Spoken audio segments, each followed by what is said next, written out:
Olá, pessoal! Hoje a gente vai ver um método de análise de circuitos, né, que consiste em analisar as malhas, tá? Vamos nessa.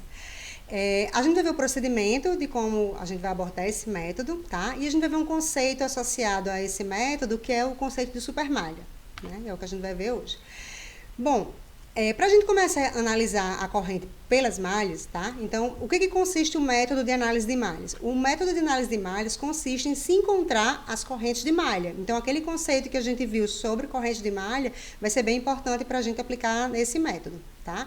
Então, só relembrando, a gente teria, nesse exemplo, 3 malhas, então a gente teria de distribuir 3 correntes de malha. Sempre a distribuição, a quantidade de correntes de malha, corresponde ao número de malhas. Não que a gente precise necessariamente distribuir uma corrente bem certinho em cada malha. A gente pode usar laços também. Qual seria a regra? Eu só não posso deixar nenhum ramo sem ser percorrido por nenhuma corrente, tá? Essa seria a regra.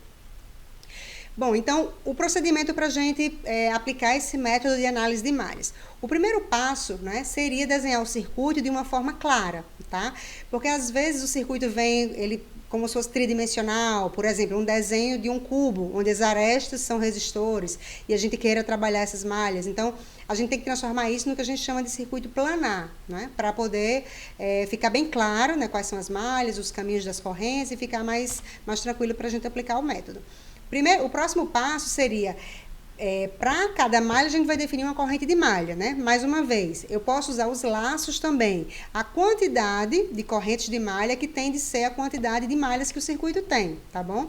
E eu posso arbitrar o sentido dessas correntes, umas no sentido horário, outras no anti-horário, todas horário, todas anti-horário. Então, o sentido de cada corrente é independente, não influencia nas demais, tá? Eu tenho total liberdade para escolher o sentido de corrente que eu quiser, tá? Próximo passo, depois que eu definir as correntes, aí eu vou checar as polarizações que essas correntes vão provocar nos meus elementos passivos, né, nos resistores, e então eu vou aplicar a lei de Kirchhoff para as tensões, vou percorrer a malha, tá?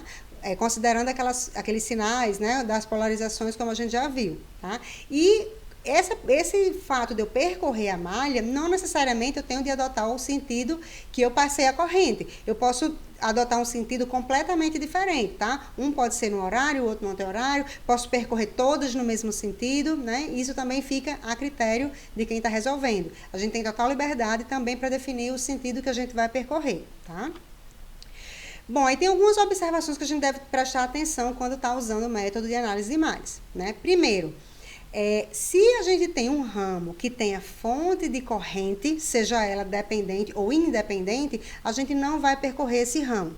Pela simples razão da gente não conhecer a tensão nos terminais dessa fonte de corrente. Então, se eu não conheço a tensão, e a lei de Kirchhoff para as tensões diz para eu somar as tensões, como é que eu vou considerar essa fonte de corrente? Se eu conheço a corrente dela, eu não conheço a tensão, né?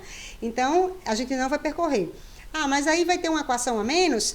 Pode ter uma equação a menos quando tenho fontes de corrente. Por quê? Porque a fonte de corrente já me dá uma informação a mais. Então, compensa, tá? Eu deixo de ter uma equação de malha, mas eu ganho uma equação devido aí a essa fonte de corrente.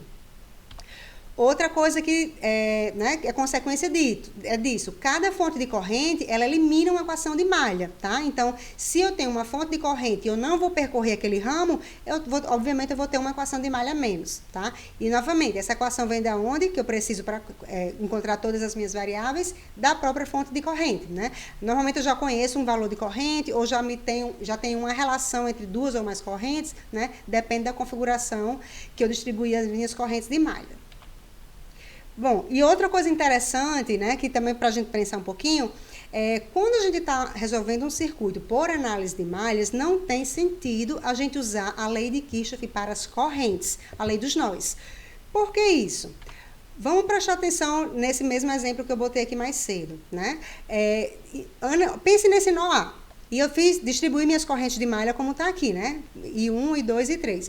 Se eu olhar para o nó A e olhar para a corrente 1, se eu pensar por esse lado, eu posso dizer que a corrente 1 está chegando no nó A. Mas se eu olhar pelo outro lado, eu vou dizer que essa corrente 1 está saindo desse nó A.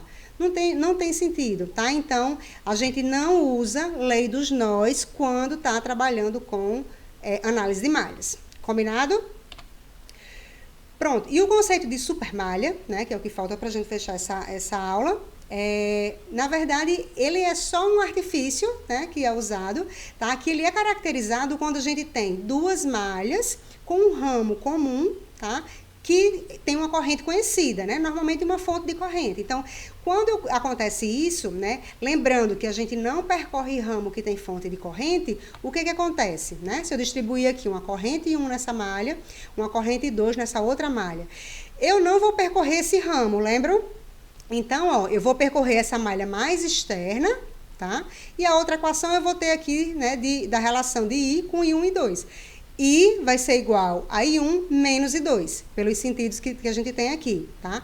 Então, ó, quando eu for percorrer, na verdade, é como se eu ignorasse esse ramo central, tá? Ó, isso aqui seria minha supermalha. A malha mais externa, né, o laço mais externo, que envolve essas duas malhas com esse ramo comum, com corrente conhecida. Então, ó, só que prestem atenção que o fato de eu trabalhar com a supermalha não quer dizer que o circuito tenha mudado. Esse circuito aqui não é assim, ele não é sem esse ramo central. O circuito continua sendo esse. Né? Observem ó, que a corrente que passa aqui em E1 e E2 é I1, e a corrente que passa aqui em R2 e E2 e R3 é I2. Ou seja, quando eu percorrer essa malha, eu vou manter essa corrente 1 circulando aqui em R1 e 2 circulando em R2, por exemplo, tá? É como se eu percorresse essa malha aqui, né, de qualquer forma, sem considerar esse ramo central, tá bom? Então, esse é o conceito de supermalha. Para vocês praticarem, terem mais alguns exemplos, tem 2 vídeos na sequência, tá? Que correspondem a esses 2 exemplos, tá? Esse exemplo 2.1, que esse circuitinho com 3 malhas, né, que a gente quer encontrar V0, a tensão aqui em cima do resistor de 8 ohms, tá? E esse outro exemplo, 2.2, que é bem parecido, a diferença é que tem uma fonte dependente, para a gente ver como lida, né, nesse método de análise de malhas, nessas 2 situações, tá? Era isso então por hoje, até mais!